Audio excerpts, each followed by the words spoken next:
one of the first changes, or many changes that we went through as a second-generation printing company was changing our image. I mean, look at that logo. That is so 1966. That's when our company was founded. I joined the company in 1990. I'm a CPA. I got out of public accounting because I wanted something that was a little less competitive, a little, more challenging than that. So I left public accounting, good grief.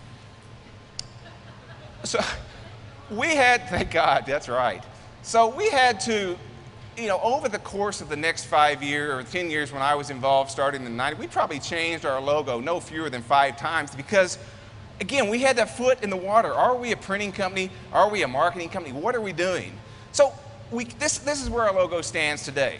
I'm proud of the logo. And again, when you consider these changes, I challenge you to look outside. Sometimes you can't do it all. We actually hired an ad agency out of Chicago to make these changes for us.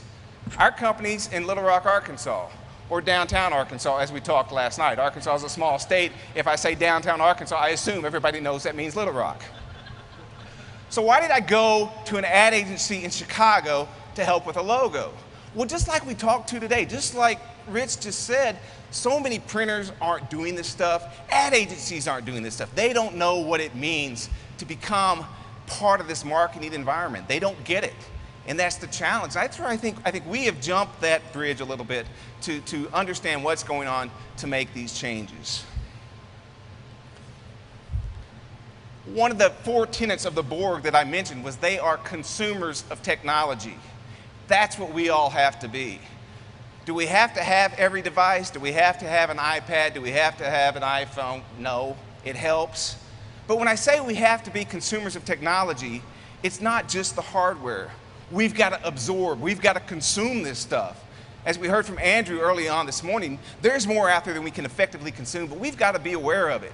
And I think that's helped us to make this progression from a pure print provider to one that provides these marketing services. Yeah, I'm kind of a techno geek. I don't fit the accounting CPA type mold. But I love this stuff, and you've got to start using it. You've got to learn about it or find somebody in your organization that does. Anybody use the iPad app Zite, zite.com. It's a great site aggregator. So you can designate you want information on marketing, on QR codes, on mobile, all these things, and it goes out the webs and feeds these stories to you. It helps you become a thought leader, a change of agent in your industry. So I would recommend that. But you've got to continue to consume this stuff. Such a cliche, I apologize for that, but this has to happen. If you haven't taken anything away from today, you've got to get out of your comfort zone. It's going to leave us behind. I was in the back and I heard some gentlemen say of the thousands of printers, how many are doing Pearl campaigns? Folks, we're beyond Pearl campaigns in many respects, but we've got to get on the board, and I applaud PIA for this Prime program. That is so cool. So get out of your comfort zone. To put it in Star Trek East, we've got to boldly go where no one has gone before. And I think that's some of the things we've done, and what I'm going to show you is how we've done these things. We're a staff of 10 people. Yeah, I'm the marketing guy, I'm the social media guy. As all of us, we wear many hats. We don't have the resources that many folks have. Sometimes that's an advantage, sometimes that's a disadvantage. But we do test the waters. I think Jordana said, hey, you've got to try this stuff, you've got to change. So let's see some of the places we've changed. And we made these changes, again, it's a two-way street. We wanted to fit in, to become a minority population, to blend in. But then again, it's an educational process for our clients. We wanted to assimilate them into our world so that we can continue to sell them our products. One of the first steps I took out of my comfort zone was probably summer of 2008 or 9. I can't remember. Social media was still in its infancy. You're going to hear a little bit more about that when Jason comes behind me. It was out of my comfort zone. I was intimidated by social media. I jumped into Twitter. I figure I can talk for 140 characters.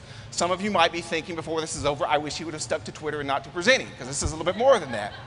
So I started following the industry folks on Twitter, but then in Little Rock, I found folks who were in marketing, in PR, in communications. They were my group. I started interacting with them.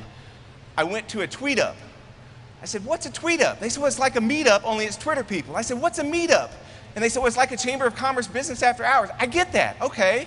So I go to a bar after hours, after work, a bar in a hotel without my wife. That's a little bit out of my comfort zone.